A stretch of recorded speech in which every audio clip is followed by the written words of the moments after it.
வீட்டில் வந்து பச்சை மிளகா காய்ச்சிருக்கு. அது சும்மா ஒன்றுமே இல்லை, காஞ்ச மிளகா வந்து சும்மா விதையை மட்டும் தூவி விட்டேன். அதில் மிளகா காய்ச்சி வந்துருக்குது. ஆல்ரெடி ஒரு வாட்டி அறுவடை பண்ணிட்டேன், ஆனால் அது வீடியோ எடுக்கல. இந்த வாட்டி வாங்க காட்டுறேன் உங்களுக்கு.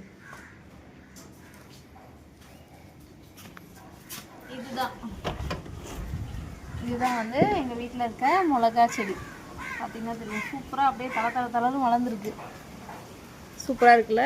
இதெல்லாம் பூ வச்சுருக்குது. இதெல்லாம் இனிமேட்டு தான் காய் வைக்க போகுது. இதெல்லாம் வந்து இனிமேட்டு தான் காய் வைக்கும். இதில் காய் வந்ததுன்னு பார்த்தா காய் நம்ம கண்டே பிடிக்க முடியாது. இதில் எங்கே இருக்குன்னு நம்ம தான் தேடணும். கண்டுபிடிச்சிட்டேன். இதோ இருக்கா, இதோ தெரியுதா? இதை வந்து நம்ம கட் பண்ணி எடுத்துக்கலாம். நம்ம அப்படியே விட்டோம்னா இது வந்து ரொம்ப பெருக்கலாம் மாட்டேது, கீழே தான் விழுந்துருது.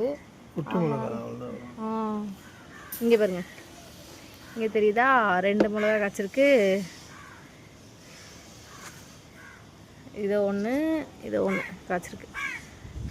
இதை வந்து கட் பண்ணி எடுத்துக்கிறேன்.